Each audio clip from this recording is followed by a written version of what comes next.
And the righteous will rejoice when they see vengeance done. They will bathe their feet in the blood of the wicked. Wow, what a horrible book. In fact, I don't think there's a single good thing that is exclusively found in the Bible. If you disagree, we've got open lines. Call in because the show is starting right now.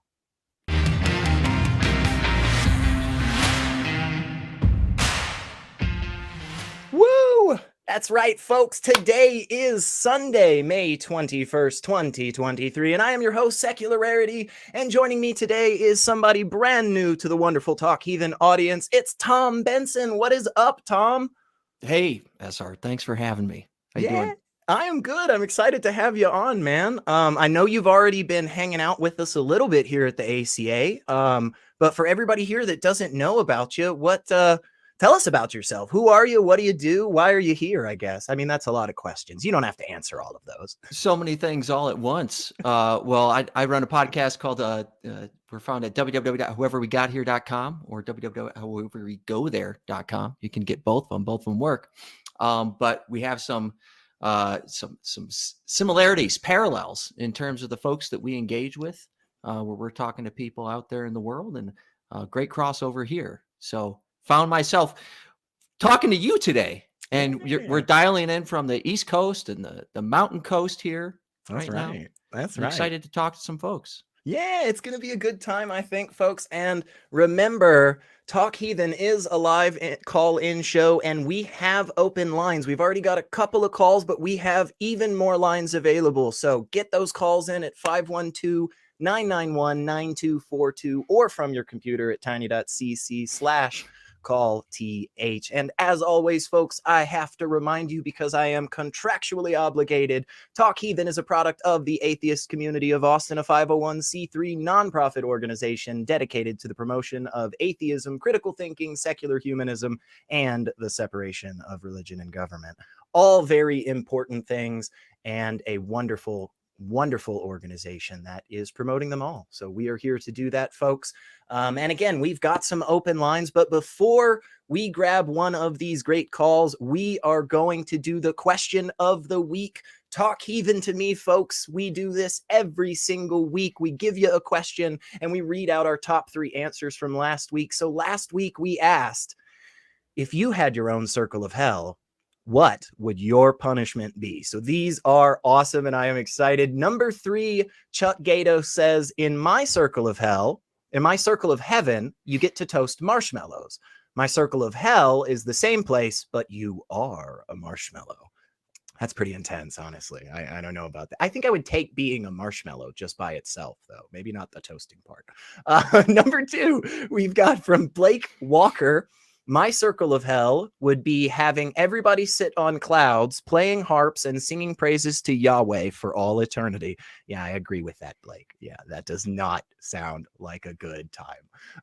And finally, number 1 for last week, we've got Marcel Janssens says, version of hell where you actually have to read the software user agreements you checked okay on.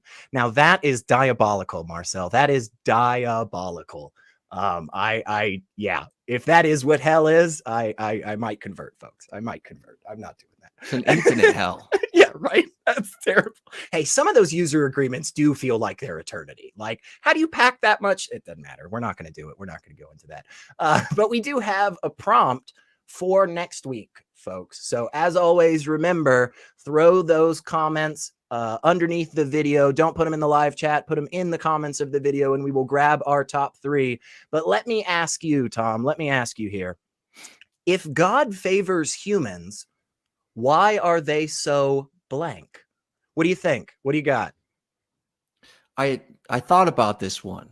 I thought about it a lot. And I think the question is the question.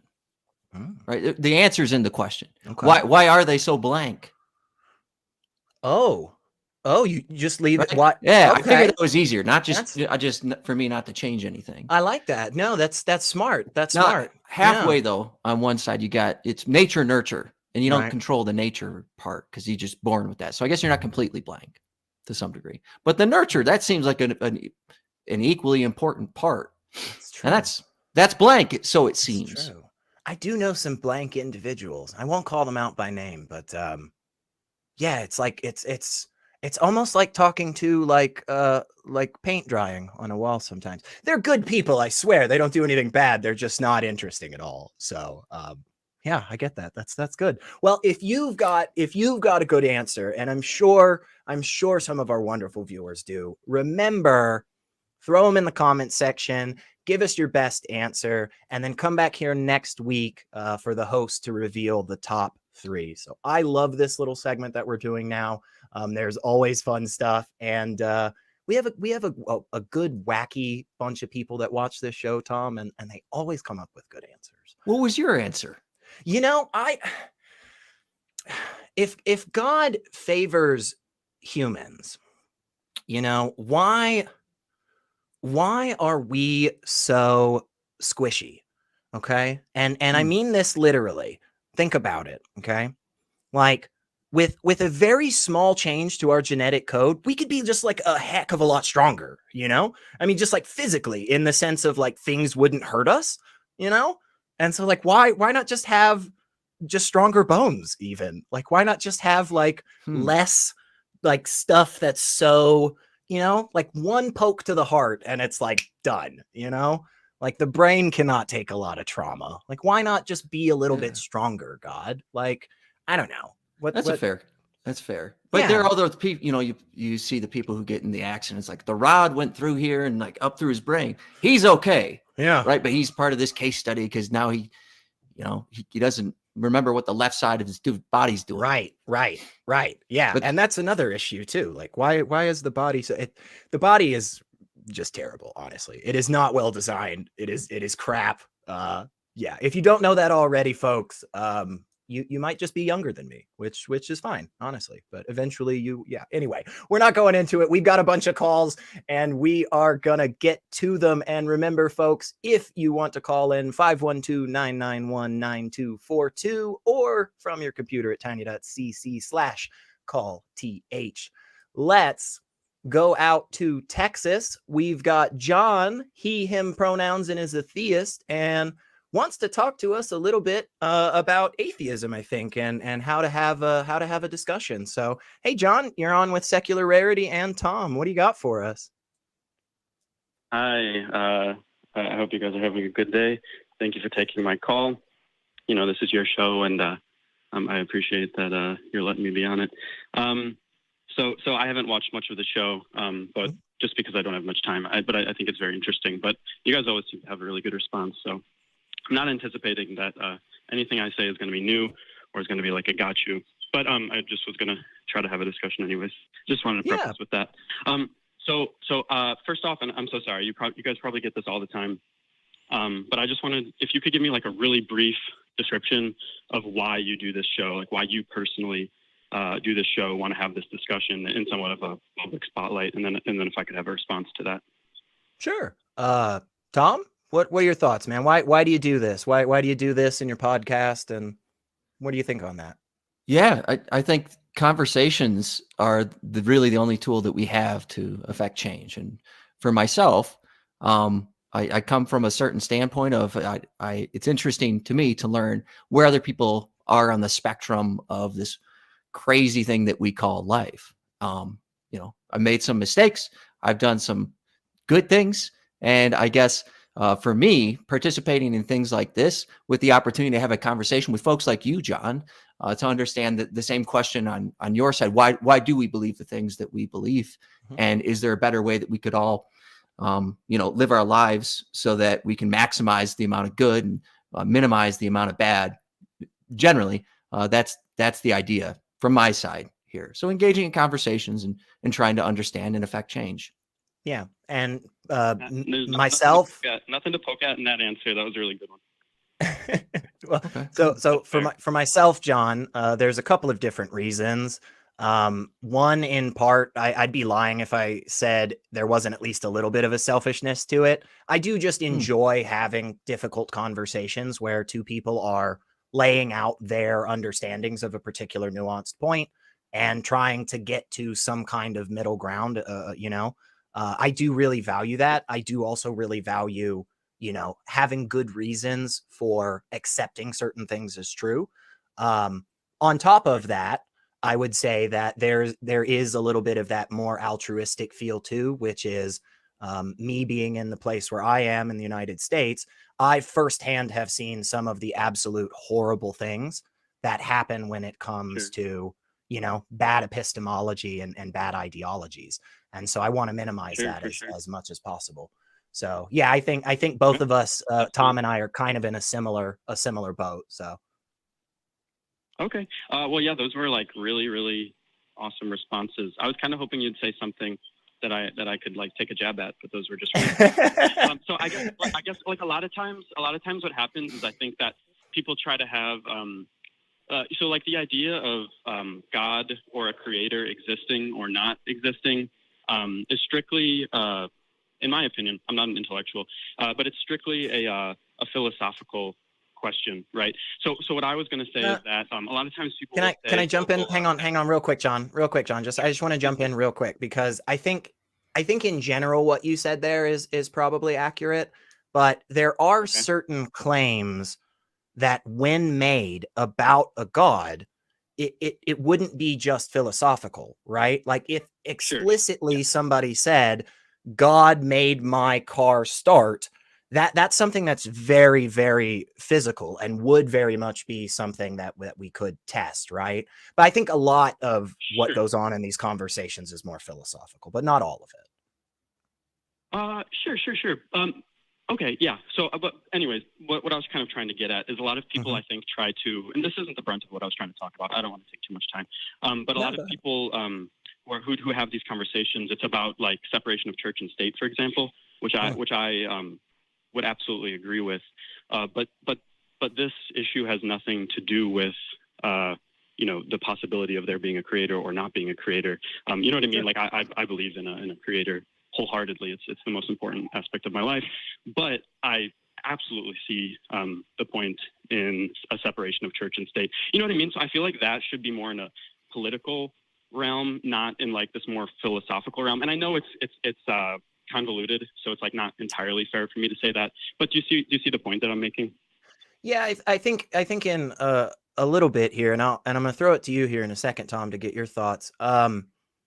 In part, I understand what you're saying about the difference between like a political and philosophical, category when it comes to that specific discussion of separation of religion and government.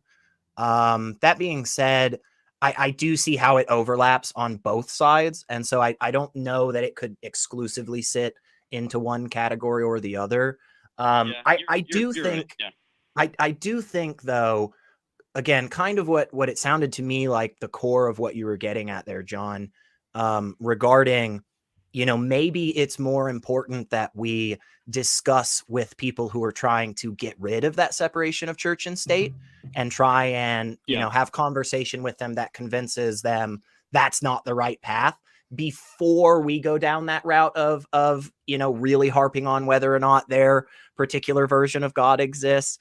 For me personally, the way I look at it is this: if you're a God believer, if you're a religious person of some kind, or you have some belief in some supernatural something, you aren't as much of a threat in my eyes in terms of the general well-being of people across this country and world as the individuals who are actively trying to put in place laws that specifically target and harm people, right? And so if you're somebody who stands up and says, hey, look, I'm all in favor of trans rights, I also happen to be Jewish. Like, brother, you're on my team. You were on my team because unfortunately there are so many others out there that use that religion to cause such drastic harm. But yeah, let me throw it over to Tom real quick, John, and then we'll get your thoughts. Okay. I just wanted to do like a real. Can we? Sure. Or you can say something on that too. But it seems like you have every right to say what you just said about that. I just kind of wanted to briefly express my desire that I think these things should be two separate categories. But it's not that important to me. Could I get maybe more to like the meat of what I wanted to talk about? Sure. Go ahead, and I'll let Tom respond to that. Yeah, go ahead. Okay. So I just wanted to say, I think in modern times, I think the assumption is that atheism has the intellectual high ground. And, you know, there's a lot of good reason for that, too. And there's a lot of things that religious people have done to kind of allow that to happen. But I just wanted to say, I think it's a lot more complex than a lot of the arguments that atheists make today. So, for example, there's one group on one side, and all they have is their subjective perception, right? And they view the world through this. Okay, so these groups of people think there's more than meets the eye. They realize that they're in existence. They realize that they didn't create themselves.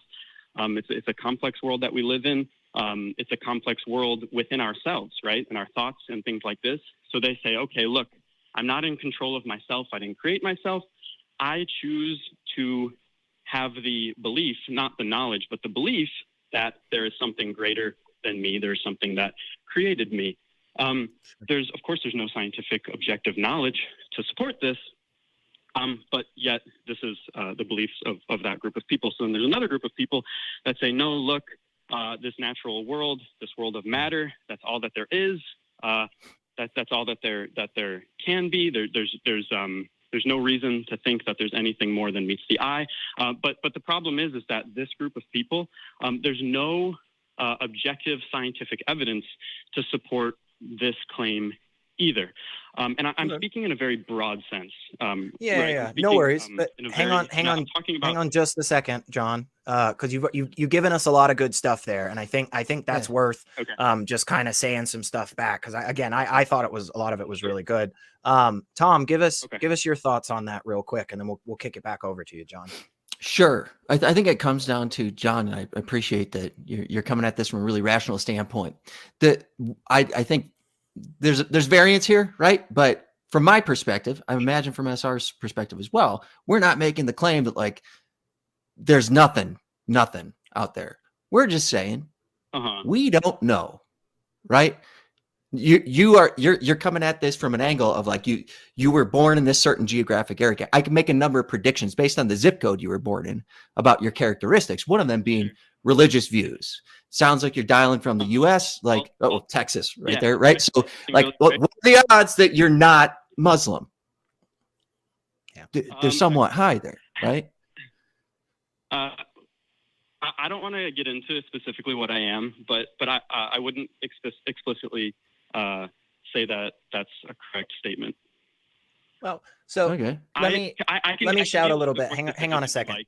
Mm-hmm. No. All good, John. No worries. Just give me a second here, because I think there was a good bit of stuff that you had said that I do think is worthwhile to just kind of touch on a little.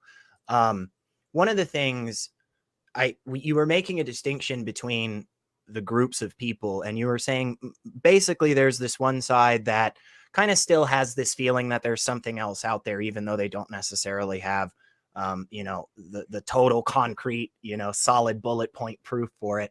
And then on the other side, you've got these people who are like saying, oh no, it's probably not that thing, but they don't have anything like hardcore solid proof that like says counter. And I think that's a really interesting point. And the reason that I say that is because there are so many things for every single one of us right here, right now. Like, I guarantee this, okay?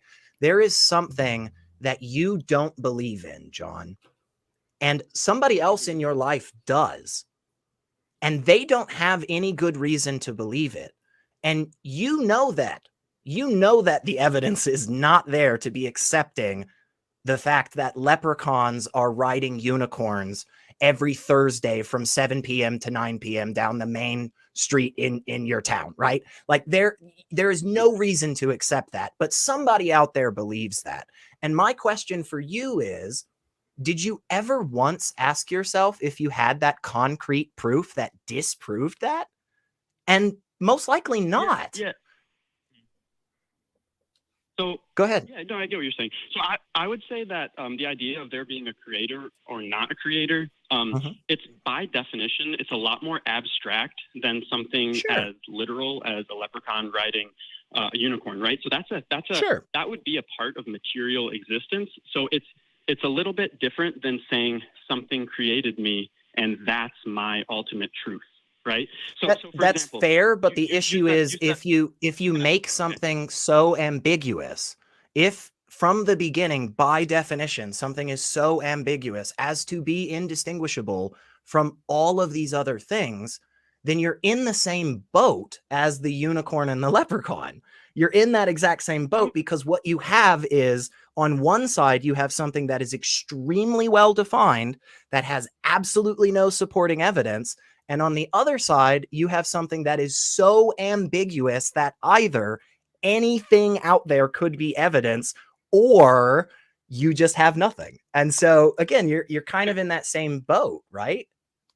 So yeah, no, I would disagree with you because it's kind of just an unfortunate or fortunate, we don't truly understand. But the I guess the hard reality is that, the objective truth, objective reality, it's gonna be abstract, regardless of what that reality is. It's gonna be abstract. I didn't invent that. I didn't decide that. However, the truth with a capital T actually is. It's going to be pretty darn abstract, right? So we can't just say, oh, it's abstract, so therefore, because whether there's a creator or not a creator, we are dealing. This is a discussion of the abstract. So I don't really like that argument of saying, oh, if something is abstract, then that just isn't going to work. Do you know what I mean? Yeah. Real quick, Tom. I'm sorry. I know. Fine. I know. Just real quick, because what I said wasn't that it was abstract, right? It wasn't that it just is ambiguous. It is that by design, it is purposefully so abstract or ambiguous as to make it almost impossible to fully distinguish if something is actually in support or against it. Like when people say things like, well, God is just love. Well, that's nonsense because we understand what love is, at least to a degree. Love is still ambiguous and abstract, but at least has defining characteristics. And when you just interchange other ambiguous things with that, that's where I think the difficulty comes in. But I'm sorry, I've been talking too much. Let me let Tom come in for a second. No, I think you guys hashed it out like if you're making the words meaningless, like you just keep going down and say God's just whatever. Like, okay. Like, sure, but we still don't have really good reasons. I'm with you. Maybe there's something, I don't know, but I'm not going to call the ball right now because I just don't have any good reasons. And I've taken enough hallucinogens to know that you can be tricked pretty easily. Yeah. Sure. That's a good point. Sure. So here, I'll ask this question. So like what percentage of, so here, the reason that I wanted to talk about this, and I know this isn't entirely fair because this isn't the premise of this show, but it's the premise of the Atheist Experience show, is that, it's proved to me that a God exists, right? That's the premise. Yeah. But so what I'm trying to say is that that's a dishonest premise because both arguments, either for a creator or for a lack of creator, are on an even playing field, so to speak. I don't think so. Does that make sense? Because so what percentage of objective truth do you think? No, just let me ask this question, please. I feel like I've been pretty respectful to you guys' responses. You've been just fine, John. Go ahead. So what percentage of objective truth do you think you or just the general public is aware of? Like if you had to put a percentage? I have no idea, and I don't know how you would calculate that. Sir, I don't understand the question or why. I don't think there's a way to calculate that. We could wax philosophically as we sit in our basement smoking doobs, bro. But like that is unimportant in my opinion, unless you can justify as to why that would be super important.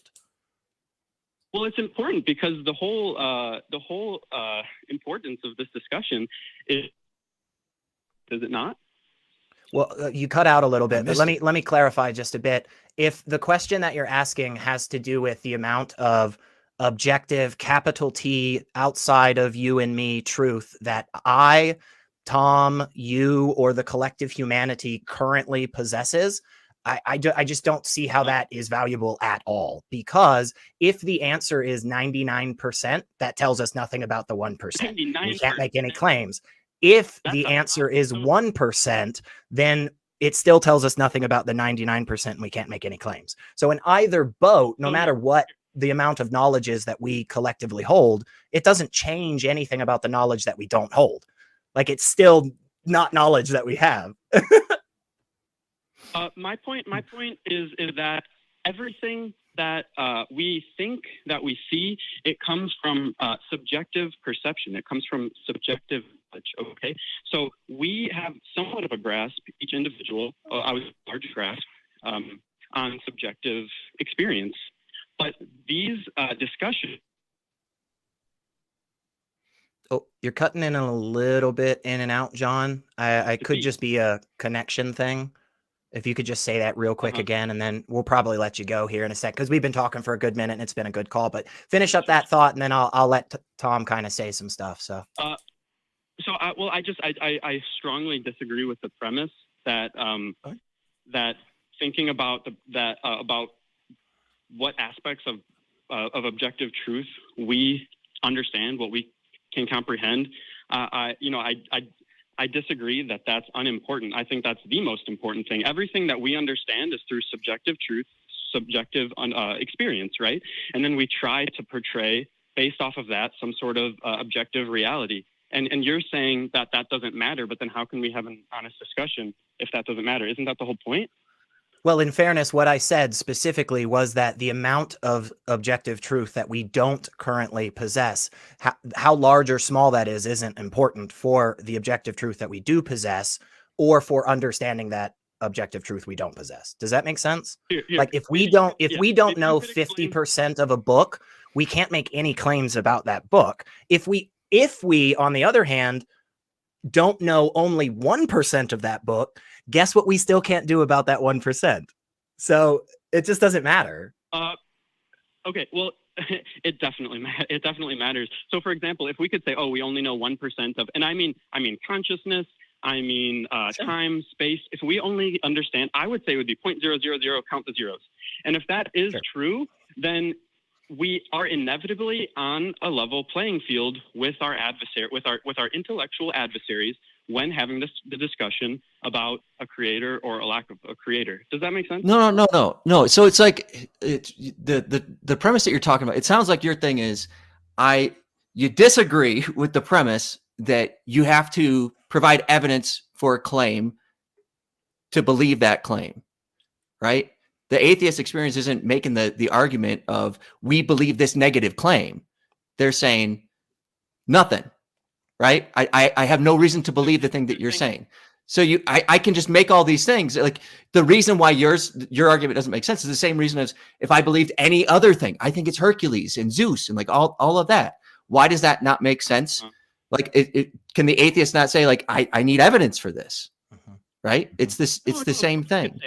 Of course you can say that. Yeah, no, that's totally fair. But what I'm saying is that you have a subjective truth that isn't backed by objective truth. I have a subjective truth that also isn't backed by objective truth. So I'm just trying to say we're on an even playing field. That's the only no. Well, because we're not making a positive assertion about something. Right. So we don't need to. I don't need to prove something that I'm not trying to prove. Right. I'm not trying to prove anything. We're not saying the same thing, just swapping out X. You're not saying I believe X. Yeah. And my response to that is I believe negative X. Like, that isn't necessarily, if that were the case, I would agree. But if the case is one side says, I think leprechauns are riding unicorns down the main street of my town from 7 to 9 p.m. and the other side says, I don't believe that. Here's what I don't believe. I don't believe unicorns are riding. Like, I'm not saying that. You just haven't given me any of these unicorn videos. Yeah. But I think, honestly, John, not making the claim. Can I just ask one more question? I'm sorry, guys. Yeah. No, go ahead. We've been on the call for a bit, but yeah, finish up here and we'll go on. No, you're good. So are you not making the claim for a lack of a creator then? I take the stance, and this is me personally, John. This is not everybody, okay? I personally take the stance to say, I accept the negative claim that God does not exist for every version of God I have ever been described. Every single one out there fails logically or does not have any evidence to meet the burden of proof. Is it possible that there is a version of God out there that ontologically 100% exists that I have never heard of? Yes. Yes, that is possible. I Uh-huh. leave that open. But every single version of God that I have ever been described, I take that hardcore stance of saying, I do not accept that it exists. And I do believe that I have reasons to point to for that, whether it's a logical inconsistency or a just lack of any, determining evidence that would push it over that line. So, and that's just, that again, that's just So, a me. so maybe, Not everybody takes that. so maybe, yeah, it sounds like maybe the issue is that we agree a little bit more than we're realizing, which is often the case. Hey, but that's good, John. I think that's a great did freaking it. place to stop, man. I love ending on a high note and some agreement. So thank you so much, by the way, John. And please do call us back in next week or in the future, because I think this was a good discussion. Perhaps. So Yeah, maybe we can delve deeper into like what you were just talking about of like why you dispute all those claims. Yeah, I'd absolutely love to do that. But yeah, I appreciate you guys. This is great. You guys have good minds. Hey, Appreciate thanks so you, much. John. Yeah, Be we well. do. That was good. That was a good way to start the show. I always love a call like that. And I do. I think he's right. I think there is oftentimes more, both sides, both interlocutors agree on than disagree. And I think it's valuable for us to point that out, Yeah, I think the only disagreement there is like how much we agree. Right? Yeah, Like, yeah. John, you agree. We're just trying to come on, you're with us here. We're going to disagree to agree. Wait a second. Well, we still have open lines, folks. So remember, if you have some awesome thoughts and you want to get in today, you can do it very easily. 512-991-9242 from your phone or from the computer, tiny.cc/call-TH. And before we grab those next calls, I have got to tell you about some awesome ways you can support Talk Heathen and the ACA. First off, folks, merch. Okay. There is merch on merch on merch on merch. And this month is actually a little bit special. We are bringing back the top 3 designs as rated by you, the wonderful fans, for the month of May only. So if you missed out on any one of these great shirts, any one of these great designs, now you can get them, okay? But they're only going to be around for like another week or so, okay? So you got to get there quick. And we are even giving you 10% off your purchase by using the code favorites at checkout. So tiny.cc/merch ACA, and you can get all of that now. Also, folks, don't forget, go ahead and like the video and subscribe to the channel already. Enable those notifications and comment below on things you liked, things you didn't like. Elliot, SR talks too much. All fine things. We accept them. And in fact, I think there's a special announcement, something about our subscribers. We're like almost at 90K or something. I mean, we are getting up there. I apologize, crew. I had that ready and then I lost that. I forgot the exact number. So they will get that to me, I am sure, because they are wonderful. But we have been growing and it means the freaking world to us, folks.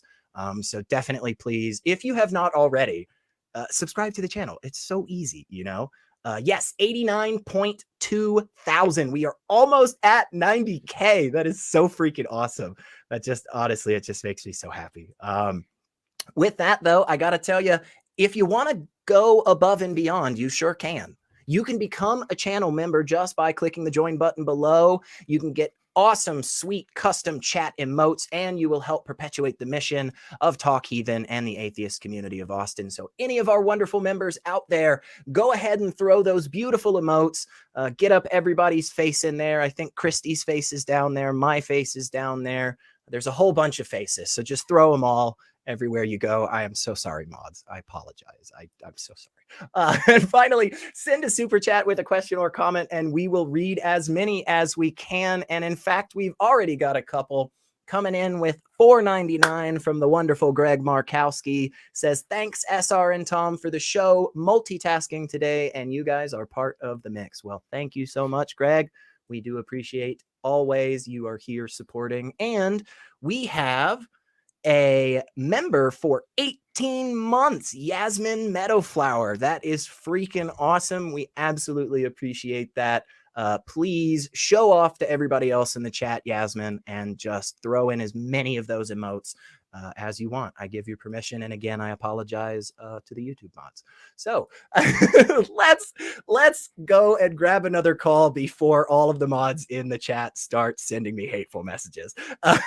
We actually have a super cool call coming to us from California. Matt, him has a little bit that he wants to talk about a pretty cool organization, I think. Hey, Matt, what do you got for us today? Hey, thanks for having me on, and thanks for saying that I'm a super cool call. That makes me feel super cool. Good. Well, yeah, I'm Matt. I'm the national organizing manager for the Secular Student Alliance. And thank you so much for having me on to talk about our Secular Student Alliance National Conference. It's coming up in St. Louis on June 16th through 18th, so in less than a month. It's going to be at the University of Missouri St. Louis. And this is our first conference back after 3 years of lockdown. Wow. We have a really amazing lineup. I'm really proud of our lineup of speakers, including, of course, our own student speakers from a number of campuses around the country. But we've also got Senator Megan Hunt. She's a Nebraska state senator and atheist, out and proud atheist in Nebraska. We have from around our secular community, we have Andrew Seidel, Sarah Levin, Sam McGuire of American Atheists, Brian Silva of Americans United for Separation of Church and State. We've got a really pretty amazing lineup. Like I said, I'm quite proud of. And this is an opportunity not just for students. Of course, we are the Secular Student Alliance. We're focused on students, but we have our community members from around our secular community joining, and our activist partners. Not everybody in our lineup, not everybody coming. Some are theists too, and there are allies, just as you were talking about.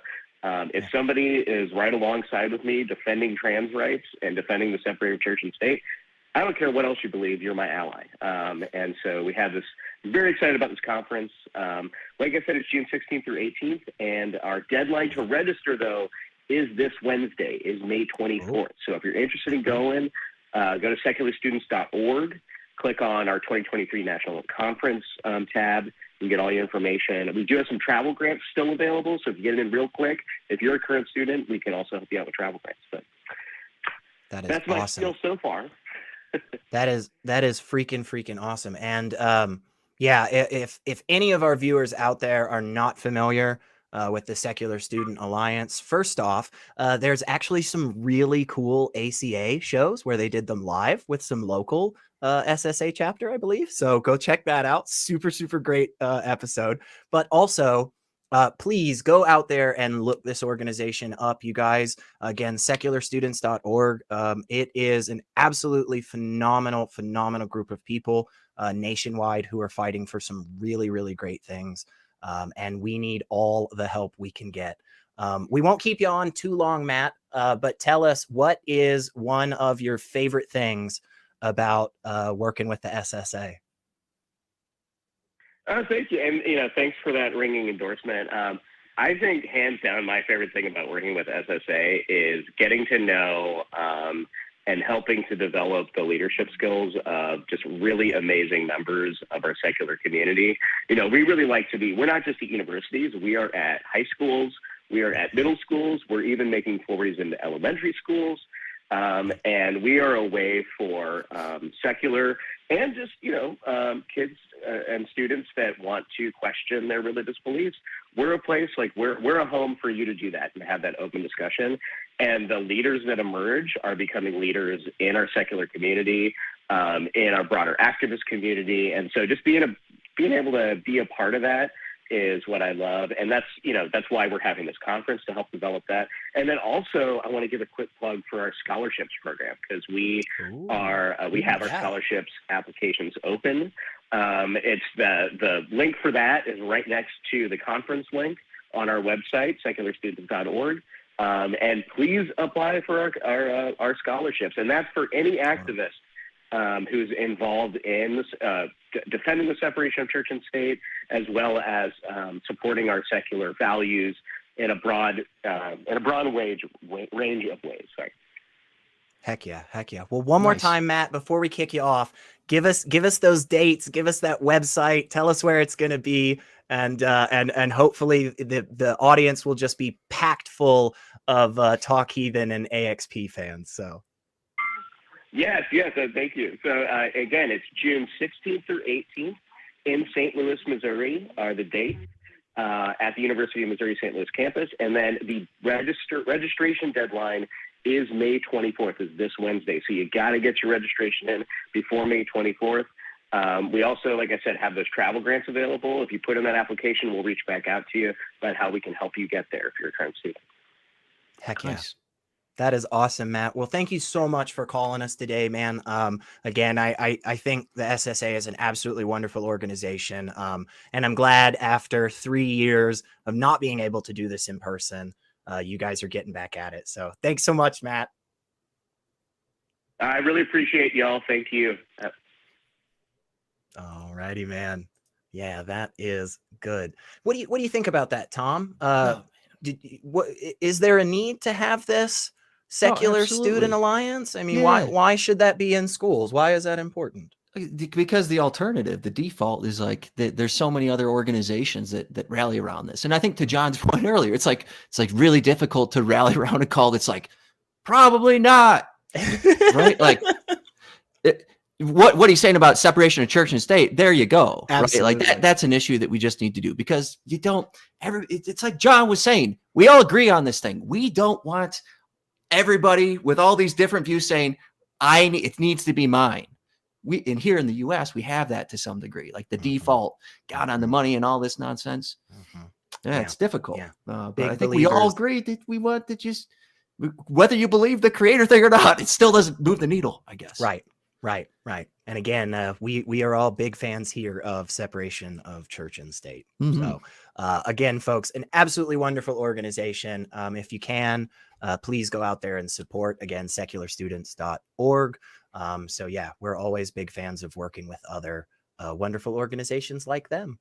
So now I have to let you all know about another wonderful way you can support us here at Talk Heathen and the ACA. You can support us on Patreon, tiny.cc/PatreonTH, and you could get your name read out. We always read the top 5 every single time we are doing this awesome show. So if you want to be in those top 5, you know how to do it. Tiny.cc/PatreonTH.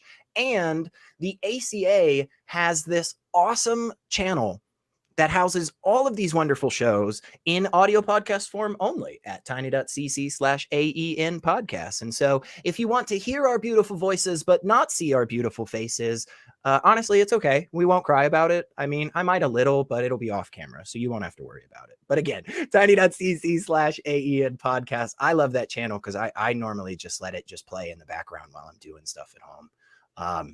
And you can also become part of the Talk Heathen community in our fan-run Facebook page at tiny.cc/FBTHG. There is always wonderful things going on there. There's always a phenomenal group of people that are out there talking about all things God and religion and science and supernatural and all that wonderful stuff.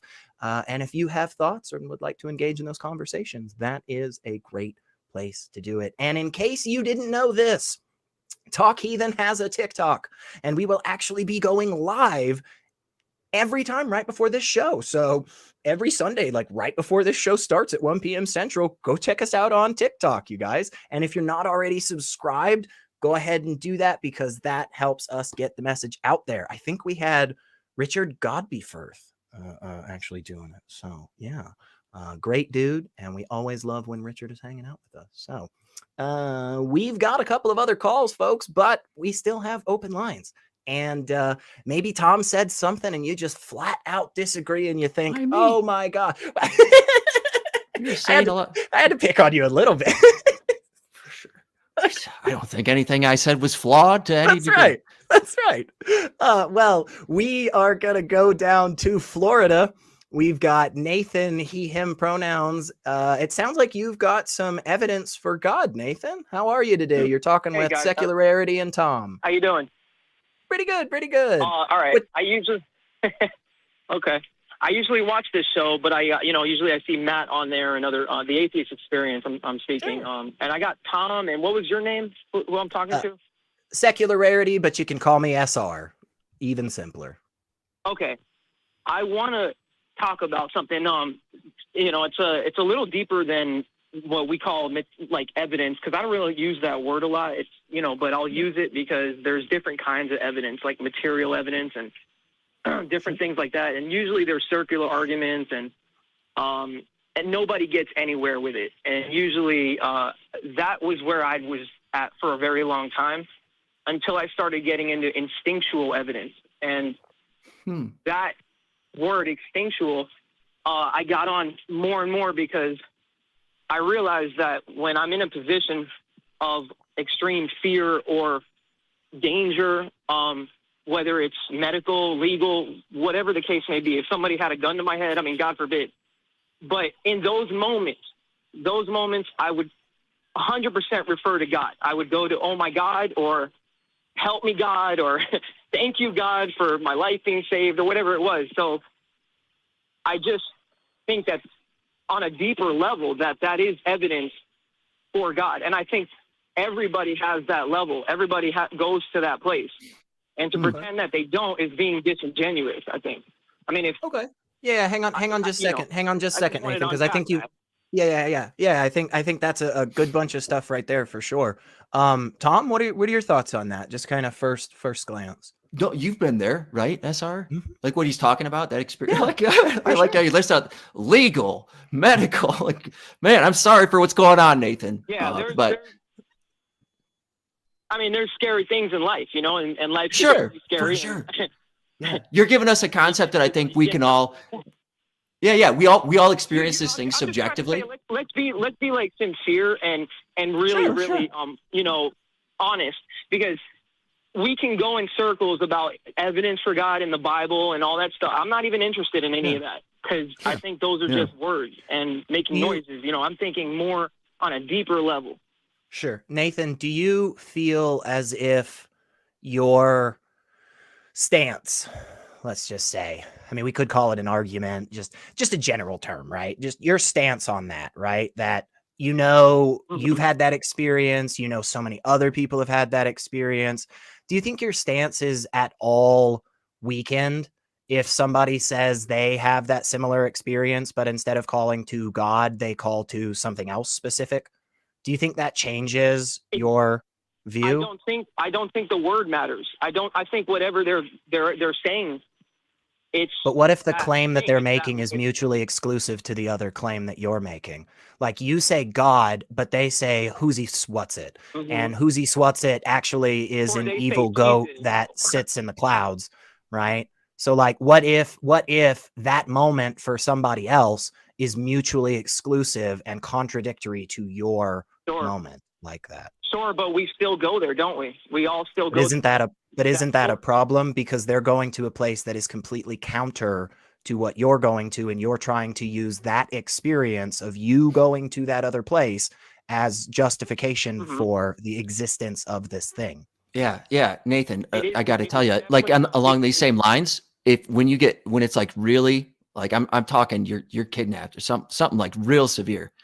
A lot of people shit their pants. Can we make the claim then, right, that there's some shit God that is like the thing that we're really praying to? At the end of the day, it's all about shit. Hang on to. I don't want this to go towards fear and anxiety and it being attached to that. It can happen in a good way as well. Like when a baby is born and you're like, oh my God, thank you God. Usually people say the word God. And I just find it funny that atheists say the same thing. Yeah, but Nathan, are you... There is one. We're not denying that there is one, but they say there's no evidence towards one. Yeah. Hang on just a second though, Nathan, because it sounds like you're calling to us today, at least from Florida. And I guess I wonder, how much time have you spent in Kenya? Have you spent a lot of time in Thailand, or maybe with, Aboriginal individuals over in like Australia and stuff? Because I think you would find that experience that you're talking about is one that is very, very localized. And when you go to other places where people have different belief systems just kind of embedded in their culture in a similar way that Christianity has been embedded in the United States culture in various ways, like you're going to find that their stories are all similar too in that bit. But like, again, it's completely contradictory to yours, right? So like you've got somebody out there who has lived his whole life in Pakistan and his response is, Inshallah. If Allah wills it, right? And so I he don't doesn't feel say like anything words are about using. God. That's what I'm saying. But the It doesn't matter claim, what right, I understand that you're getting very hung up on the words. I'm already past that though, Nathan. I'm in the same boat with you of saying, yeah, a lot of times people will use a slightly different terminology to get at an overall concept that they're trying to discuss, okay? But the problem is not that the word is different. The problem is that the concept that they're trying to encapsulate with whatever word they're using is contradictory to the concept that you are trying to encapsulate with whatever word. And you are both having the exact same experience that you says puts your side above, puts it on top in terms of being accurate. And all I'm trying to say is that if one person has that, if two people have that exact same experience, but are both pointing to contradictory things, we cannot use that experience for justification for either side. Does that make sense, Tom? Do you think I'm kind of getting at something here, or what are your thoughts on that? And then we'll pass it right back to you, Nathan. Yeah, Nathan, I'm just in the same event. Like he's talking about two different things. Just imagine like this. I think what you're saying is that this happens on a human level. And I agree. Right. But then depending on where you're born and all these other factors, what's jammed into your head, you go, I'm choosing this one. Right. It's like a spider web of different things that it can get to. And I don't think we're saying that there's some like anti-God that no, I feel the same thing. I just don't have that thing. It's like, oh, it's like, it's a God and lives in the sky, beard, etc. Right. Not that I'm saying that's what you're saying. Ask you a question. Have you ever been in a traumatic situation? And what was the very next thing you said when you got out of that situation? When you were fine? Yes, and holy shit. You were close to dying? Yes, I have, and holy shit. I've also said other things.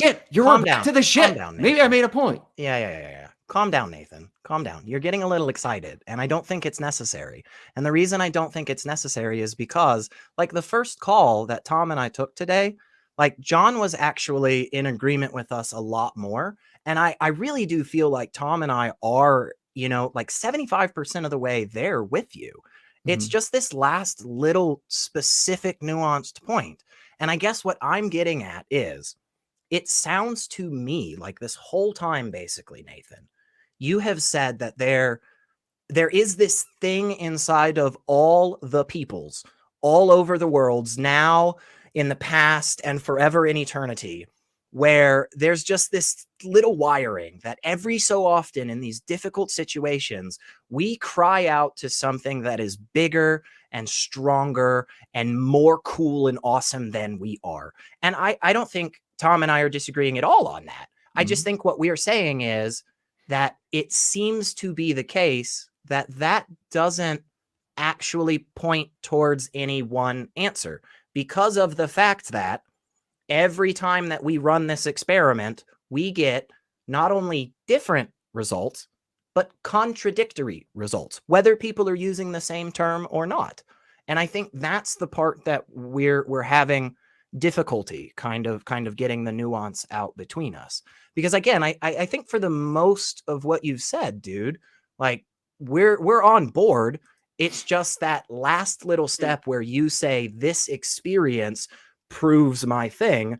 I don't think it does. And one of the reasons I point to is specifically because that experience supposedly proves something else that is contradictory 100% to what you believe. And that's the reason. If we run the same experiment and we get completely contradictory results, maybe not the best thing to tell us one way or the other, right? Yeah, but time out. You said run the same experiment. You cannot run the same real life experiment over and over. Yes, we can. You almost die on a motorcycle. You can't keep Hold up. Are you telling me that somebody having a traumatic car crash is different from somebody else having a traumatic car crash. Like, yeah, it's not the exact same, you know, Fiat car that got smashed by the 18-wheeler, but like a head-on collision is a head-on collision, man. Like, you know, traumatic events happen all the time. And to argue that they're exactly the same, of course, is silly and not at all what I'm saying. But I would argue you've basically this whole time been saying that those arguments are similar enough because they would have to be to prove the point that you're trying to make. Like those traumatic moments for people when they cry out to a deity would have to be similar enough so that you could put a circle around it and go, this is evidence for my thing. So again, I really believe we're in the same boat there, Nathan. It's just that you take the extra step to say that this does positively confirm a particular stance that you have. And all I'm trying to say is it doesn't seem to be the case if when doing the same thing over and over and over, we constantly get different and contradictory results. And I'm going to let you say some more stuff, Nathan, but then I promise I'm going to shut up a bit because Tom has not talked very much. But give us another thought and I'll kick it back to Tom. You're saying for me? Yeah, go ahead. Yeah. Okay. Yeah, I understand what you're saying, but I think there's a bit of fallacy there because what you're saying is the same experiment. I'm still confused about that because if you did run an experiment where 99.9% of people that ended up in a major car collision, 99.9% everyone would say, "Oh my God, thank God I didn't." They would utter those words. And if you could, it doesn't have to be God or it could be something, but they're going to thank whatever source that they believe. I don't like the word belief, but whatever source that they feel, okay? And that is a real thing. And I think atheists are in denial of that real thing, okay? That's all I'm saying. You can't say to me that... Hang on a second, Nathan. Hang on a second. That's some good stuff. I'm sure Tom has some stuff to say. Go ahead, Tom. No, I don't know. I feel like we're just going round and round on this. You're saying it's not the word, but it is the word. It's not the word, but it is the word. I think I'm not denying it. You can have the experience and you say, "Oh my goodness, holy shit, that was wild," right? And then you move on. Yeah. What now? What now? Let me grant you that. What now? Where do we go? Well, I don't understand. Well, why are you saying holy shit? Oh my goodness! If in fact life was not divine, if none of this made any matter, and it doesn't, and we know because I like living. Am I not allowed? Divine. Yeah. Am I not allowed to call out to unicorns? Like, even though I don't believe that they exist, can I not say holy unicorn? Sure, but that's being silly because that's being silly though. You don't do that. Why is that?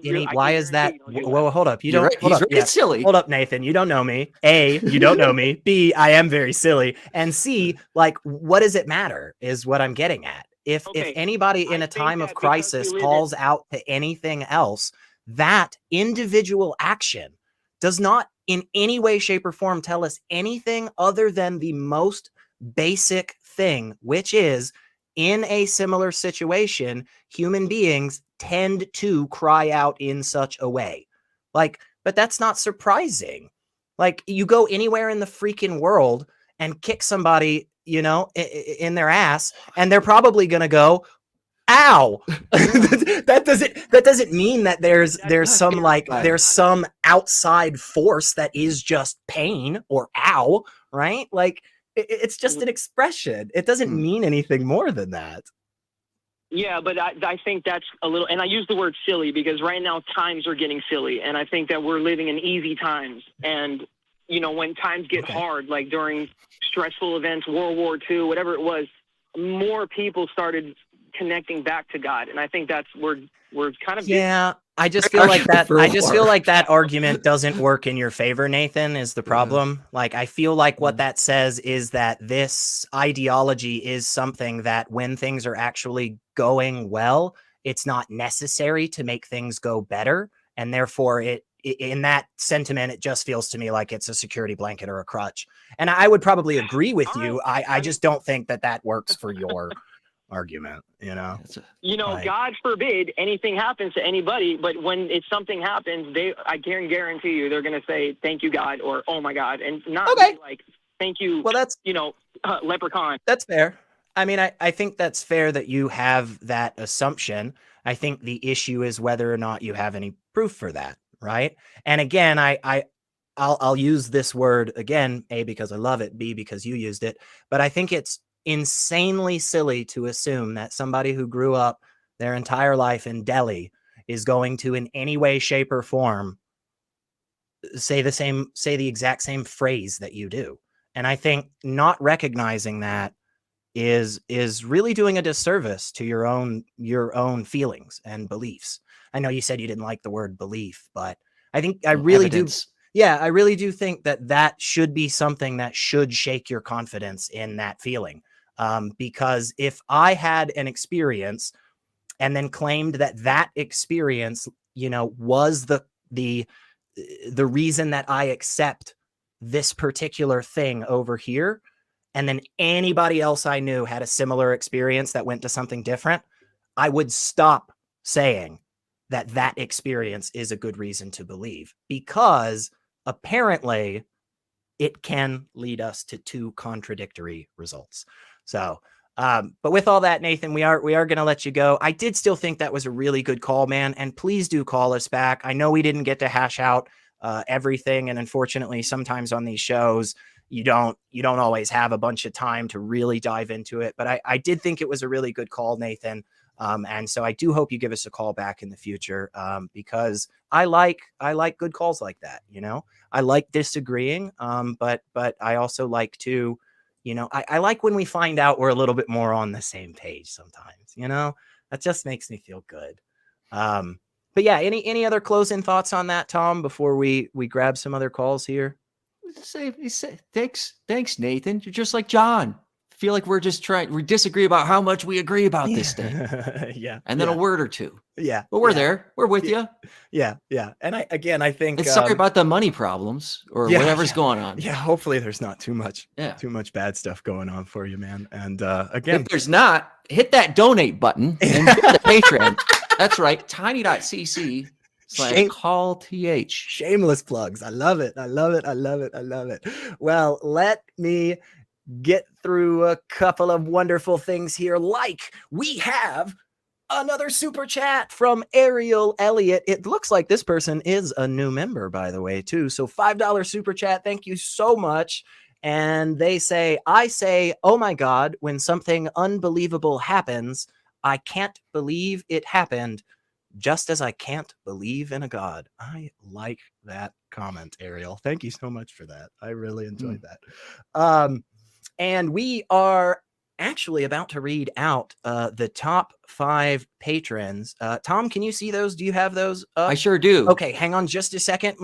Let me say some wonderful things here, and we will go right into that. So first, folks, make sure right after this show, freaking after this show, 3 p.m. Central Time today, the newest episode of the flagship show of the ACA, The Nonprofits, will be airing live. tiny.cc/YTNP. And I think I've even been told in the past that if you just stay here at the Talk Heathen live stream, it'll just automatically put you over there. But if it doesn't, tiny.cc/YTNP, 3 p.m. Central Time today. That's right.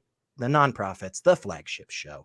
And also the ACA wants you to know what is going on in our community. And for that, we have an updated website. So it is super duper easy. Just go to www.atheist-community.org and you can learn all about the organization, its policies, and how you can get involved. And we are always looking for wonderful volunteers.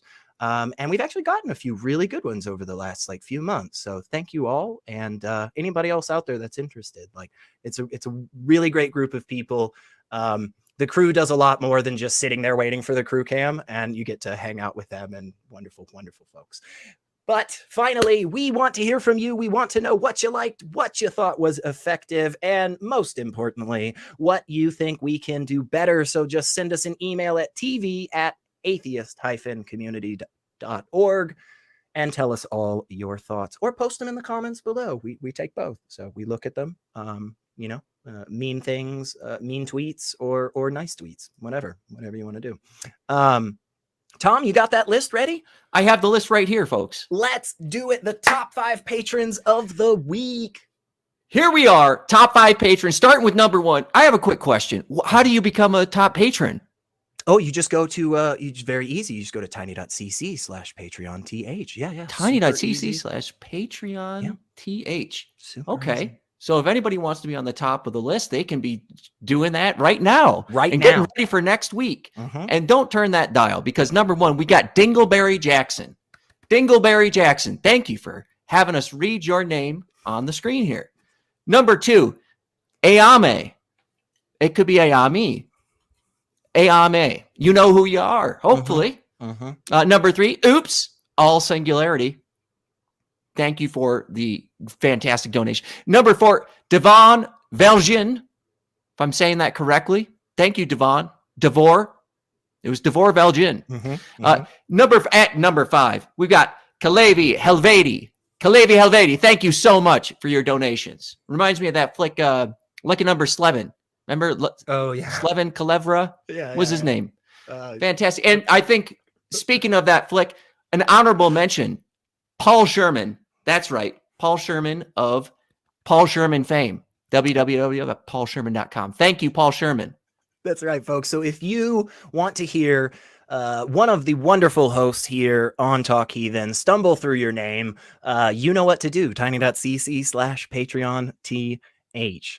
I really do like oops, all singularity. It's clever. It's clever. It's nice. Well, we have a couple of other calls. Let's grab another one. We've got Jay, no pronouns given, has a question about a couple of different ideologies and education and stuff. Yeah, let's do it. Hey, Jay, you're talking with Tom Benson and Secular Rarity. What you got for us? Oh, might not be there. That's okay. We'll just send you back to the queue for a second, Jay, and we will be looking out for you in the future. And that's fine, because we have some other good calls. Let's go talk to Rob out in Colorado. He, him pronouns. Sounds like you're asking about theists reading the Bible and maybe not catching everything that it's trying to say. How are you, Rob? Yeah, I'm doing pretty good. How you guys doing? Oh, pretty Doing good, well. pretty good. Yeah, what you got for us today? Yeah, so basically, I was a theist for a very long time. Like all my life, I was indoctrinated from a kid. My parents, my grandparents, and so on and so forth. I guess I can contribute my atheism to my pastor for offering seminary classes to me. Sure. And where I actually had to do some deep studying in the Bible. And along the way, I was also taking some online courses with biology and, learning about different things that I never was really exposed to as a Christian in science. My parents never taught me about evolution. Nobody ever really talked about it around me in the school I went to, just like most of the schools. They kind of, dilly-dally around it. They don't really teach it properly. So I just started, shout out to Forrest Valkai. That's one of my favorite biologists, by the way. Oh, yeah, for sure. Great dude. I just wanted to say, like, that's what actually put me on my journey to atheism, is learning those things first. And it not really, I can't learn that the earth was created through the birth of the sun and all the other planets in our solar system, and then believe that, God created the earth first, and on the fourth day he created the sun. Like I just don't, I guess what I'm trying to say, I don't see how other theists can't come to that realization. And then when you get deeper into the Bible, like my church never even taught me the story of Jephthah. I had to actually learn that on my own by actually studying the Bible. They like to keep so that one a little hidden for some weird reason. I don't know why, but yeah. Right. Well, Abraham didn't actually go through with it, and Jephthah did. So Right. they don't want to. Yeah. Well, give me a second here, Rob. Tom, what are your thoughts on this, man? Like, why did you think why do you think it's so difficult? For people to get away. Oh, that's my bad. I started talking and then wasn't sure where I was going. It doesn't matter, folks. The point is that I know for me personally, the reason that it was so difficult to see a lot of those problems that you were talking about, Rob, is in part something that you touched on, real quickly, which is you just weren't exposed to it for so long, and that in a lot of times is purposeful. It is something that certain ideologies will do in an effort to make it more difficult to push back on them, right?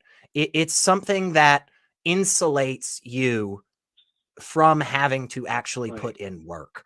And that actually is really, really nice.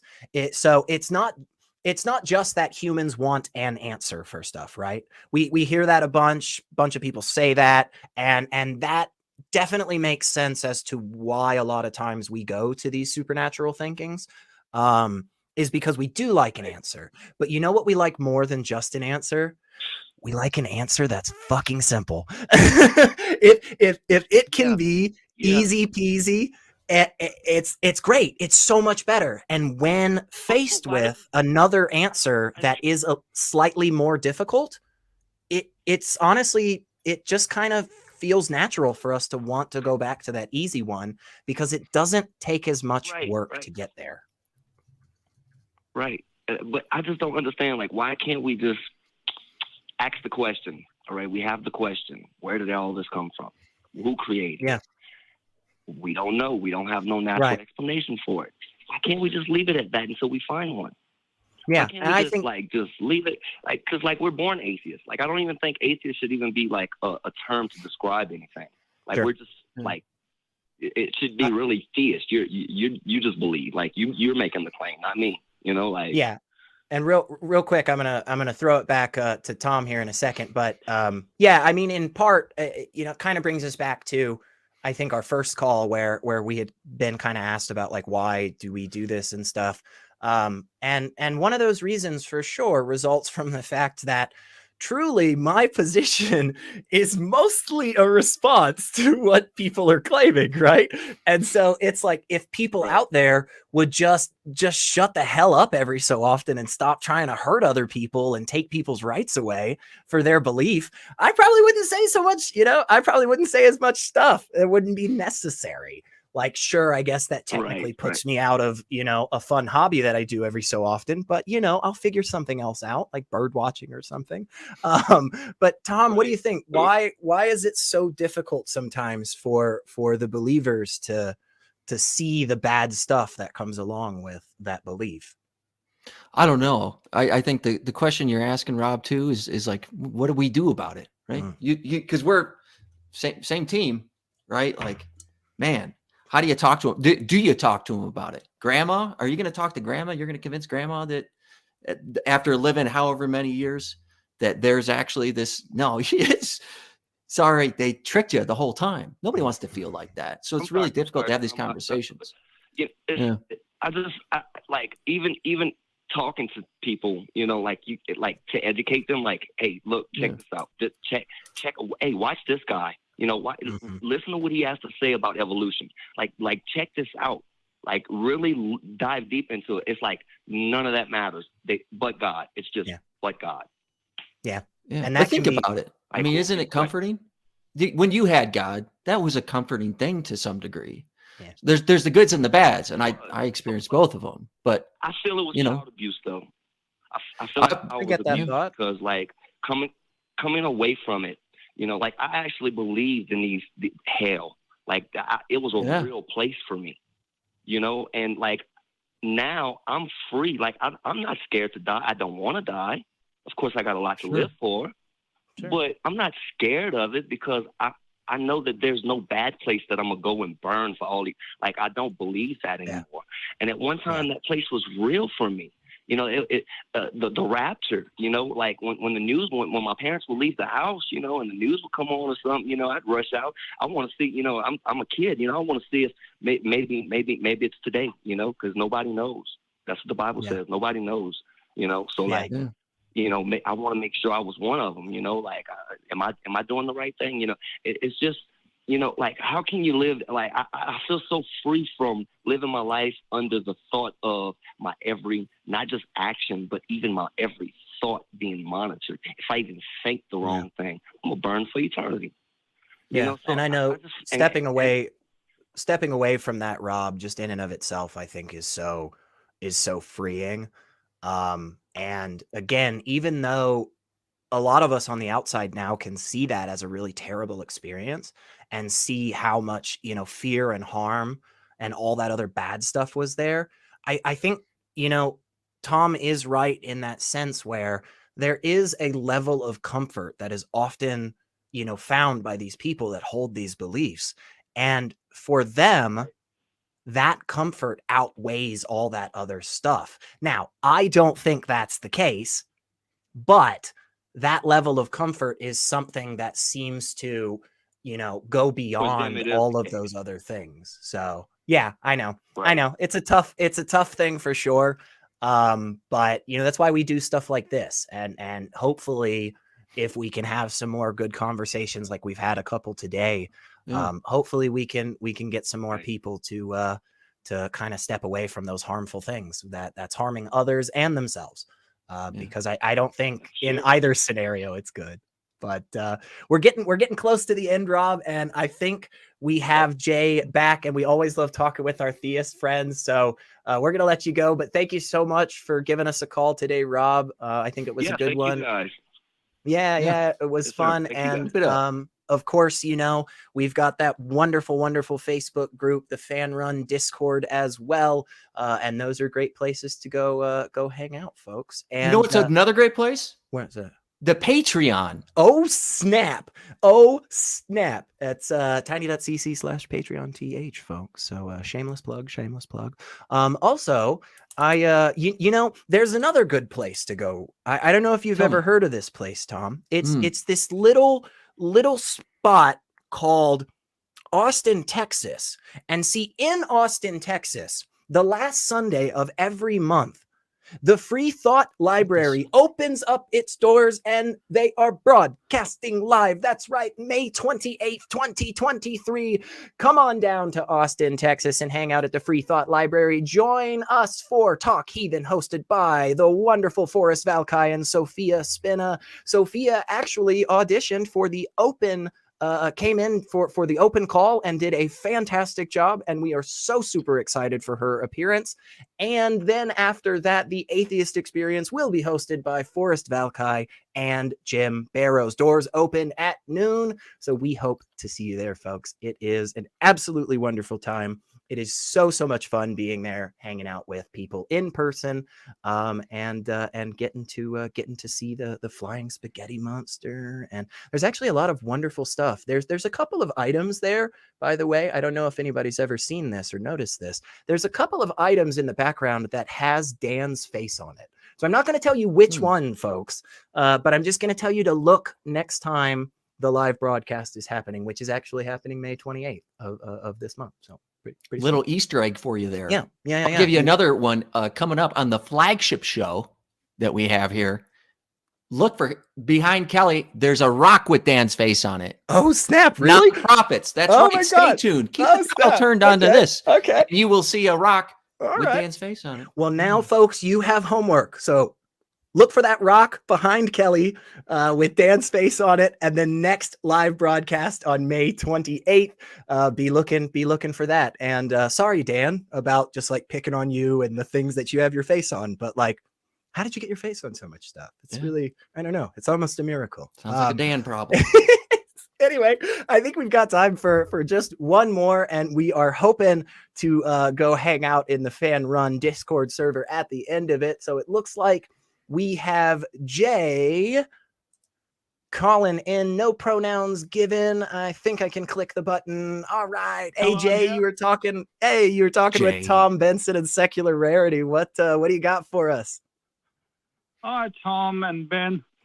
Yeah, the thing is that you are young kids, as far as I see you. Now, as far as the world is pretty much educated, who do you think is responsible for this worldwide education? Is it communism? Is it Christianity? Is it Islam? Who do you think is responsible for this education worldwide? Sure. Tom, you want to give us your thoughts, and then I guess it depends on where you live, right? Yeah. I don't know. Keep going. Yeah, I think because I was looking at this question, Jay, before we brought you on, and I think my answer, unfortunately, is going to suck a little bit, and the reason is because I think there's something actually wrong with the question itself. I don't think there is a codified ideology that either exists currently or has existed in the past in such a bullet pointed of ways as to like truly be the thing that is like what has brought us all the goodness and knowledge in the world. I think what has done that, though, is a handful of different things that have given us the right path, right? So like, for instance, going freaking Aristotle and all his buddies, a long time ago, just sitting around and doing nothing but thinking up logical fallacies, like that process and that epistemology, that way of coming to understand the world, I think is what's actually underpinning all of this. I don't know if it's fair to just call that science, because it's kind of a little bit more, it's kind of the, the underpinnings of science is what I'm saying. But yeah, I think that's probably, the best, but it's not a great answer in the sense, like, you can't just point to communism, and say like, haha, that. So does that kind of make sense, Jay? Kind of where I'm coming from? We lost Jay. Oh, we might have. Jay, I'll give you one more chance. That's okay. That's all right. We can get you back in the queue. I mean, we're getting well, close. hold on. What was the Go ahead. question? I didn't get the question. Yeah, basically the How question come was, hey, there we are, Jay. We can hear you again. Okay. Yeah. So Yeah. did you The hear thing is hear that- what kind of we both said? Just want to make sure we're on same page. Who wanted to know what's the question? Tom. Tom, Ben. Jay. Hello? I'm Hear sorry. me? Yes, we can hear you. Yeah. Okay. The thing is, you were somewhat because I'm from that part of India, which is called Pakistan, India. Let's say.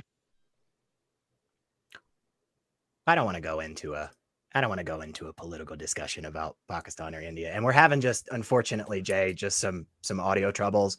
And just for, just to be kind to you and be kind to all our wonderful viewers and stuff. We are just gonna move on here. And let's see, we've got some good stuff here. I think Jay, make sure, go ahead. Jay, if you can still hear us, join the Patreon. That's a great way that you can submit your questions, write it out. We'll get back to you. Yep. But you could be at the top of the list. Remember, Yep. Dingleberry?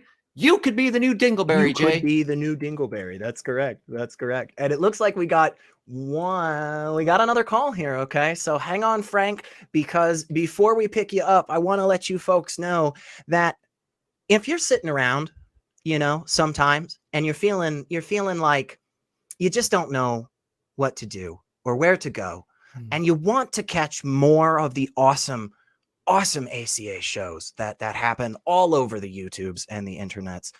Well, guess what? We've actually got you freaking covered, okay? So no more crying, no more complaining, because you can just go check out our 24/7 AXP TV live stream. That's right. Anytime, any day, anywhere, I didn't have a fourth one, actually. I probably should have thought about that before. Anyway, anytime, anywhere, you can experience a constant stream of shows, clips, and specials from the over 26 seasons of the Atheist Experience, folks. So you watch, listen, whatever, put it on in the background, clean your dog or your kitchen, and check out some of your favorite hosts and discover some really cool hosts that you have probably never heard of. So tiny.cc/AXPTV to join in on that fun.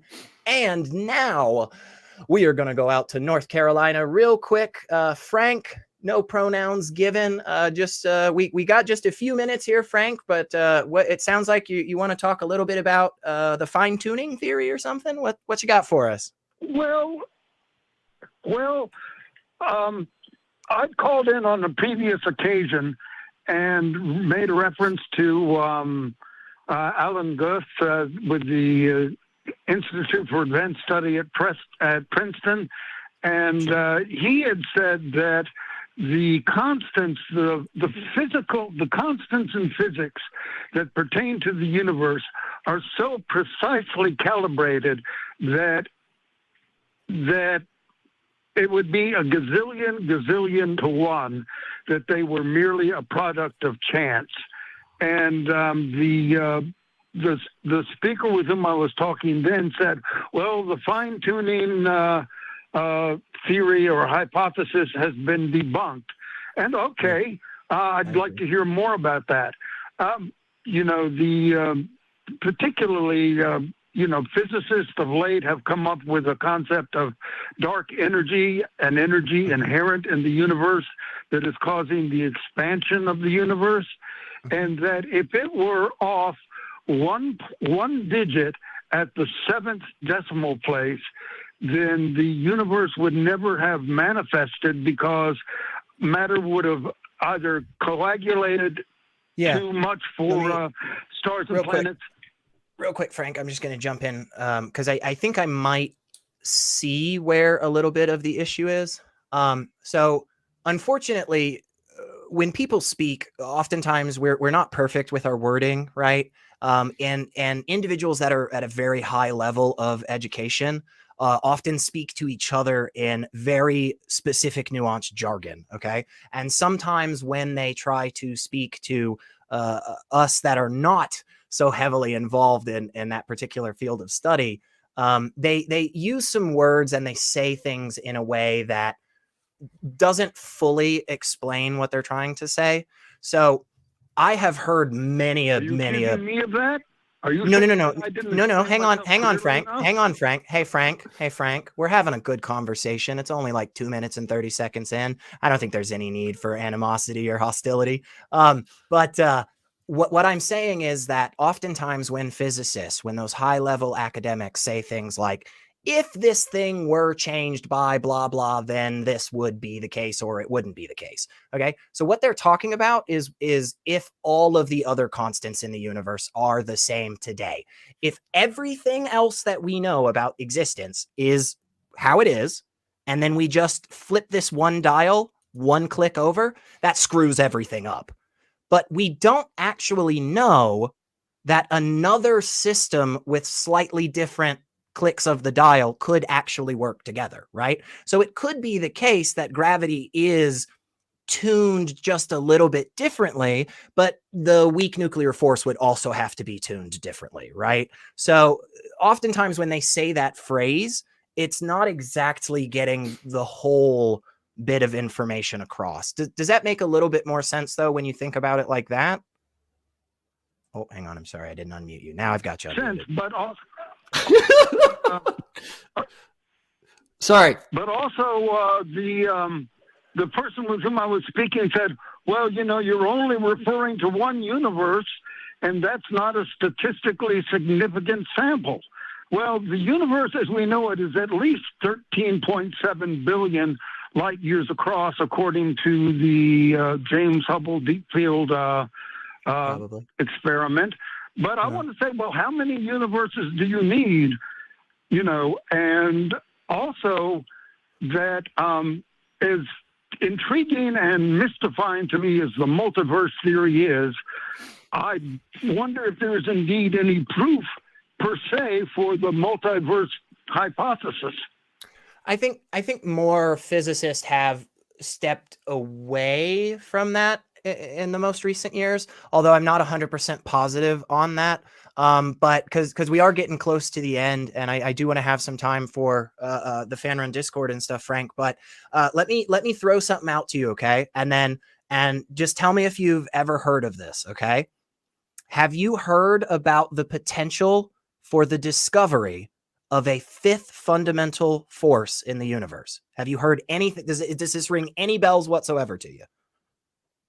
Well, the only thing I really know about that is that Einstein could not come up with a grand unifying theory, that he couldn't reconcile gravity mathematically with the weak force, the strong force, and electromagnetism.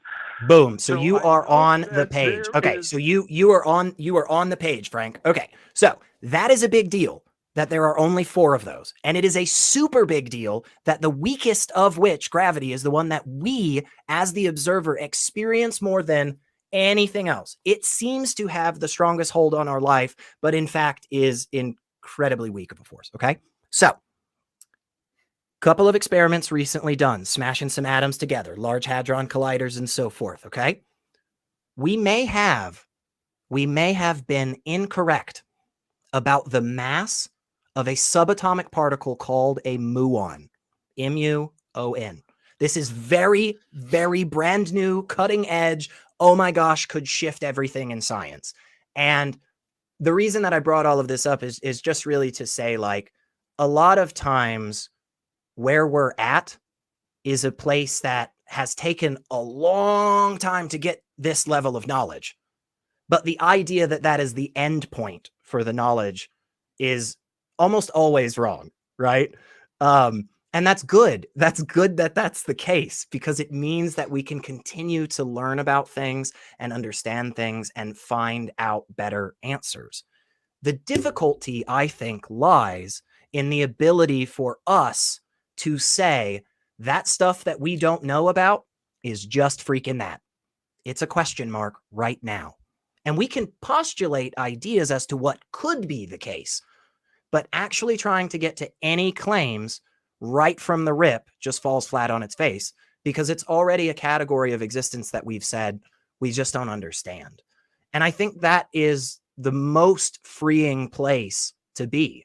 When you come up to a question mark, leave it as a question mark until you have good reason to put something in that box.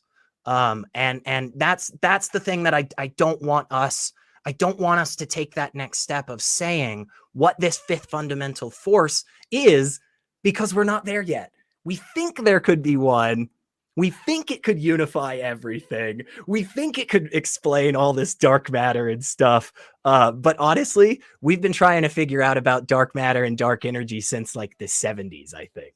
But before we let you go, Frank, let me get Tom, just shout some thoughts at you. What do you think about that? The fine tuning, and, you know, do we know everything about the universe or what? I don't know, man. This is like Forrest Valkai and Mikey stuff. Like, I don't know what then. I always what then? What now, Frank? And I'm not like being combative, Frank. Yeah. I assume you would have said the same thing SR would have said if you'd known it just now. I don't necessarily know the argument, but yeah, that's cool.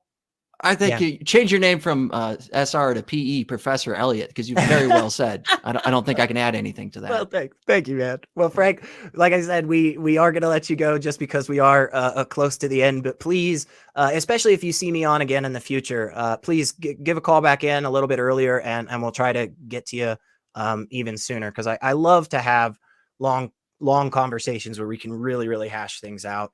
And unfortunately, we just sometimes are not able to. But that's okay, folks, because I think it was an awesome show. And Tom and I are going to wrap all this bad boy stuff up real quick so that we can come hang out with you wonderful people in the Fan Run Discord. That's right. But before we do, I got to remind you that the prompt for this week is, if God favors humans, why are they so blank? So fill in that blank for us, reply in the comments below this wonderful video, and remember to tune in at the beginning of next week's episode, and you can hear the top 3 answers, and one of those top 3 might be yours. So Let's see what else. Yes, that's right. You can like the video and subscribe to the channel. Again, we are so freaking close to 90,000 subscribers, and that means the world to us. So thank you, everyone that has done that. And again, if you haven't liked the video, it literally takes you no effort. Like, it takes absolutely nothing. I'm sitting here for like 2 hours straight, and you can't click a. I'm sorry, that wasn't called. Just no, it hit it. I mean, if there's right? one thing, Do it. We'll be dishonest about, even if you don't like it, just hit the like button. That's right. We'll take it helps the folks at home. We'll take you're hearing all these people who are subscribing to the Patreon. You don't have to be just like them. It That's would right. help. You'd be cooler. But in the meantime, hit that like button. Doesn't hurt you. Speaking of, you can support us on Patreon, tiny.cc/PatreonTH. Get your name read out if you're in the top 5, and you can become a member of this wonderful channel just by clicking the join button below the video. Don't forget that we have a wonderful channel that houses all of the shows of the ACA in the audio podcast form at tiny.cc/AEN podcast, and you can hang out in the wonderful Talk Heathen community in the fan run Facebook page, tiny.cc/FBTHG. And if you want to catch Tom and I hanging out for a little bit before the awesome new episode of the flagship ACA show, The Nonprofits, which again airs at 3 p.m. Central Time today, tiny.cc/YTNP. If you want to have some fun with us before that, you can come over to that fan run Discord server, the ACD, tiny.cc/ACD Discord. And before we show that wonderful crew cam and get this wonderful love rings up there, Tom, tell everybody real quick where they can find you. Find us more, www.howeverwegothere.com or www.howeverwegothere.com. We got both domains. Easy peasy. And you can hear Tom say some wonderful stuff. Let's show those beautiful faces, those hardworking crew members that make us look like we know what we're doing. That right there, folks. Yeah, it's all the cat. The rest of them don't do anything, I know. But can we get some love rings? Can we get a little bit of I love it. Well, we definitely have to thank our viewers. All of you help keep this running. You are the reason that we do this. And whether you believe or not, if you are an essential worker, seriously, thank you so much. I know that these last few years have been a lot, and we are still, unfortunately, not out of the woods in a lot of ways. But we can all do some very, very simple things and play our part. So if you don't believe, do remember that this is a home for you. This is a place, and there are so many wonderful people here. And I know what it's like to have those moments where it just feels like the whole freaking world hits you all at once, and you just feel like crap. That's okay. It happens. And just remember that you don't have to suffer in silence. In fact, don't. Please reach out to somebody here. Hit us up at that email, or hang out, like I said, at that wonderful Facebook fan run page, or in the ACD. So again, it's y'all that make us want to do this. It's the community. So without you, we're just sitting in our houses, just talking to nobody. So, but Tom, you know how we like to end this show? Amen. Oh, well, okay. So what we do is we do this thing where I say, if you do believe, we don't hate you, and you say, we're just not convinced. You ready? Got it. All right. Pretty simple. Okay. So if you do believe, we don't hate you, we're just not convinced. We'll see you next time.